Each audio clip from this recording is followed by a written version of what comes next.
So in my last video, I mentioned that I'm going into my last semester of graduate school, which will be starting in about a week and a half, and it ends in May, like mid-May. And if all goes well and I pass my exams and pass my comps, I will be getting my degree, my master's degree in speech and language pathology. So that's what I've been working towards. Typically, you do need a bachelor's degree, which I got, and then typically the master's degree is an additional 2 years after your bachelor's degree. But because I opted for a part-time online program so that I could work, um, that is like a slower program, right? It's extended to 3 years.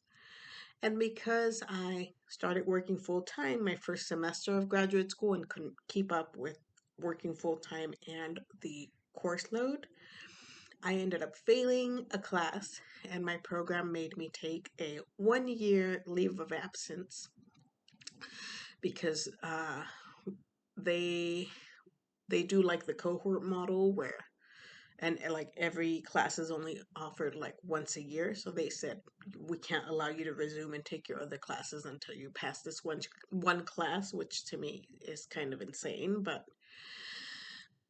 so it was originally supposed to be a 3 year program. They made me take a 1 year leave of absence, which made this a 4 year master's program.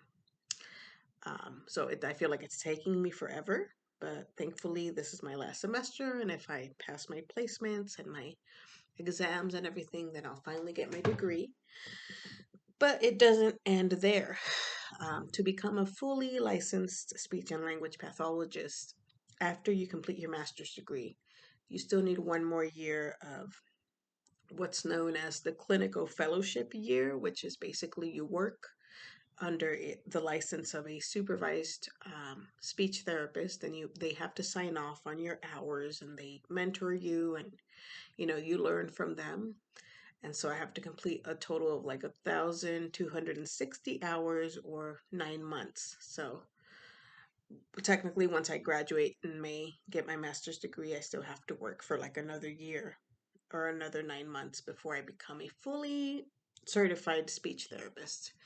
And then the plan after that is to move to Spain. Um, and it sounds crazy, but I have a lot of reasons for doing this.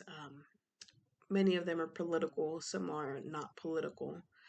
Um, I just can't deal with the gun violence in the US. I know that guns in the USA are um, intimately, I don't know, they're inseparable, right?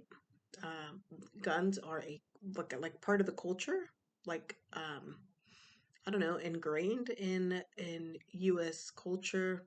Guns are considered patriotic, and the Second Amendment, or the right to bear arms, is apparently placed above the value of human lives. That's the way I see it, because there have been so many mass shootings and so many children's lives that have been lost.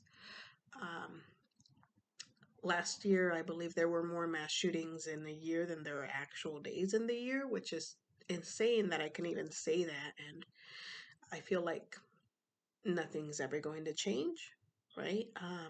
It's almost like we've become desensitized to these mass shootings. It's part of our culture now. It's just part of living in the USA. And every country has its problems, but this is not one that I'm willing to tolerate, not one that I'm okay with. It's a deal breaker for me. And then there's the way that immigrants are being treated, right? I'm a U.S. citizen, but I was born in Mexico. I'm an immigrant. My parents are immigrants. And though they're going through the proper legal channels and the proper means to get their legal status through something called the U visa, because this is currently their only pathway to citizenship. This specific method, there's such a huge backlog to it that it's going to take at least 10 years. And in the meantime, what? They're just living in fear because they have really no protection from deportation or being sent to like, random countries they've never been to, being put in jail, and all the crazy things going on. And I feel like they don't feel safe. I don't feel safe for my son, for myself. Working in the schools, I don't feel safe for my son or myself, or for my parents with everything going on. And I'm just over it. I feel like I need a fresh start, and I would like to move to Europe, specifically Spain, because, well, we already speak Spanish, so I think that we won't have to deal with. I think the language barrier, right, is a big part of moving somewhere, and we've got that down. And also because Spain offers citizenship to people from Latin American countries who come, and like become you can become a citizen once you've been a resident, through a visa or whatever it is, and you've lived there for 2 years. Then you can apply to become a citizen of Spain, or a Spanish citizen. And I feel like that's going to afford my parents more freedom. I want to help them retire, so that's the plan. And I think it'll be good for my son to just live somewhere outside of the U.S. bubble that we're living in, and know that there are other people, other places, live abroad and get that experience. It's not going to be easy. That's why I'm preparing for it like a year and a half to 2 years in advance. But that's the plan, is to move. And um, I really do feel that it's the opportunities that were afforded to me in this country that will allow me to do that, because it's with this master's degree that I'm working on getting, and the job that I'll be working remotely as a speech therapist, living in Europe, but working remotely, um, as an SLP and getting paid, that I think will afford me that opportunity to be able to retire my parents and hopefully live a slower pace of life. And yeah, Spain has great infrastructure, which is a bonus, because if you followed my journey, you know that not being able to drive, whether it be because of my cerebral palsy, or because of ADHD or autism, I've tried it, but I just can't do it, and it's a huge setback. Living in the U.S., especially a place like California, and not driving, it really does hinder my independence.